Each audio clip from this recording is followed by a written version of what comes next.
Well, on this stop on our virtual tour, I want to focus on another background figure in the account of Jesus, Herod the Great. So I need to begin by pointing out that there are actually two Herods in the New Testament, Herod the Great, the focus on this stop, and his son, Herod Antipas, who figures into the later life and ministry of Jesus.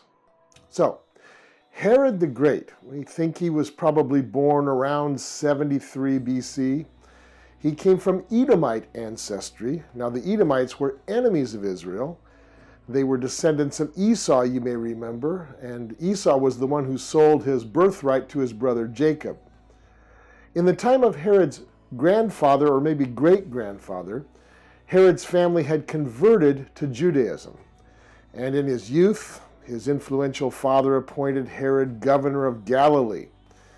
A few years later, he befriended Mark Antony, the Roman triumvir of the East.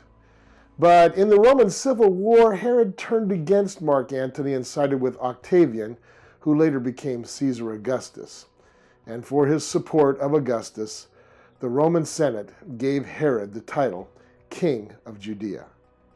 Now, Herod knew he wasn't popular with the Jews that he ruled, due to his coziness with the Romans and his Edomite ancestry. So he tried to win their favor by providing public assistance, building new settlements, and lavishly remodeling and greatly expanding the temple in Jerusalem.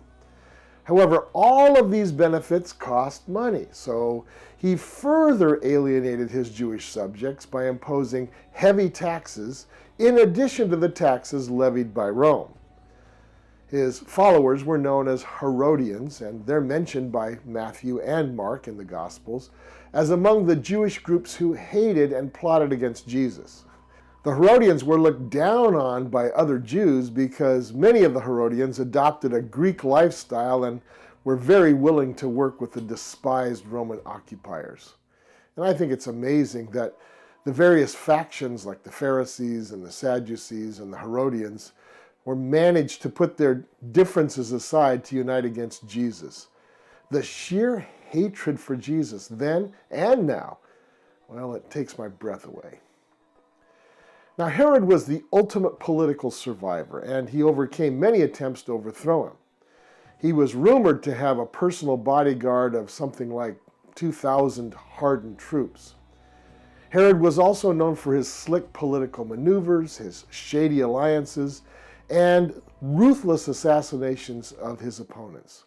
He even killed some of his own family members, including his son Antipater. Even the Romans were amazed at Herod's lack of mercy. The Emperor Augustus, talking about Herod, once remarked that he would rather be Herod's pig than Herod's son. It's kind of a play on words. In Greek, the words pig, hus, and son, hios, sound nearly alike. And as a follower of Judaism, Herod, of course, wouldn't kill and eat a pig, but apparently he had no problem executing his own son when he became a threat. I'd rather be Herod's pig than his son as well. Matthew tells us the tragic story of how when the Magi came from the east announcing the birth of a new king of the Jews, Herod first attempted to find the infant Jesus in order to kill him. But when the Magi refused to cooperate with Herod's plot, he simply had all the little boys of Bethlehem, 2 and under, killed tragically in the slaughter of the innocents. Of course, Joseph had been warned in a dream, and he took Mary and Jesus to Egypt until Herod's death. And when Herod finally died in 4 BC, he had ordered that family members of important Jews should be killed so that there actually would be genuine weeping to mark his funeral. Herod was buried in a secret grave that remains undiscovered to this very day. So now we come to the next site on our tour, Masada. Because Masada was Herod's personal fortress, just in case the political situation ever got out of hand. It was built on top of a rock plateau some 1,200 feet above the desert floor on the western edge of the Dead Sea. Herod considered his fortress virtually impossible to attack, and he supplied it with provisions and water to last for months, and he garrisoned it with troops and servants. Besides the fort itself, Herod built palaces and baths and houses for workers, and even a synagogue inside the ramparts. Actually, he built a small city up there. His own cliffside residents took advantage of the shade and the breeze on that side of the cliff face. And rainwater was captured in huge reservoirs and carried up one by one in jars by hundreds of slaves to fill cisterns inside the fort. Besides the soldiers, Herod brought in workers of all kinds to provide not only the basics, but even many luxuries for Herod and his supporters. Now remember that I said it was virtually impossible to attack Masada? Some 75 years after Herod's death, the Romans actually did attack and take the fortress in their campaign to crush the Jewish rebellion of 68 to 70 AD. And the Jewish survivors of the rebellion from Jerusalem took refuge in Masada, believing themselves to be safe there. But don't underestimate the Romans. They brought in their army, they built a siege ramp hundreds of feet up the walls to the very cliff top. And it took many months and enormous amounts of labor and expense to build that siege ramp. But they completed the ramp, they stormed the city, only to find that the Jewish rebels, for the most part, had taken their own lives rather than to be killed by the Romans. Today, Masada has become a symbol of Jewish defense.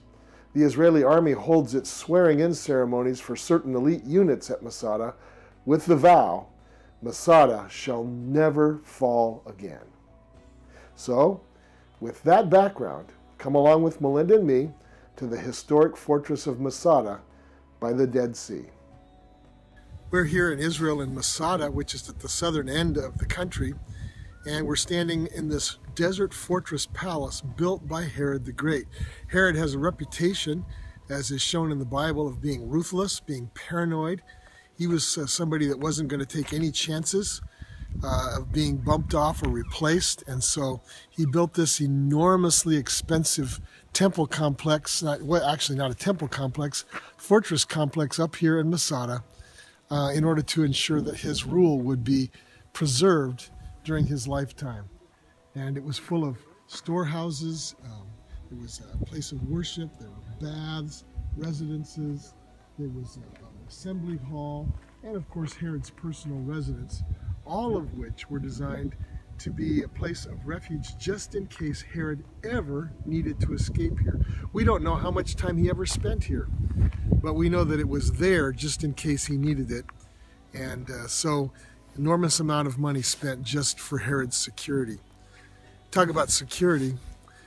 You know, the Lord is our security. The Lord is our rock. The Lord is our fortress. And we don't need to have expensive palaces waiting just in case we need to run there. We rely on the Lord. The Lord is our refuge and our strength. You can see behind me here at Masada that the Romans built this entire siege ramp up to this fortress. The fortress was being defended in around 70 AD by the last Jewish survivors of the Great Jewish Revolt, and the Romans built this siege ramp to take this fortress of Masada. And it's interesting to me, fascinating actually, that they could have stationed a few troops at the bottom of the mountain and just waited for the people to give up. But they had to make a statement, and the statement was, you don't mess with Rome, you don't defy Rome, and we will do whatever we can to conquer you. And so they went to this enormous expense and effort to build this siege ramp to take this place. The Romans were a power people. They were a people that believed that you had to show strength, that you could never show weakness. Isn't it wonderful for us as believers that God accepts us weakness and all, that in some ways our weakness causes us to trust in what is truly strong, and that is God. That God is the source of all that we need, that God is the source of all that we desire, and that if we come to our senses and realize that our weakness doesn't really matter. In fact, our weakness leads us to God's strength. We don't have to be power people like the Romans were, and really like so many people are in modern society. We can still trust in the strength of God.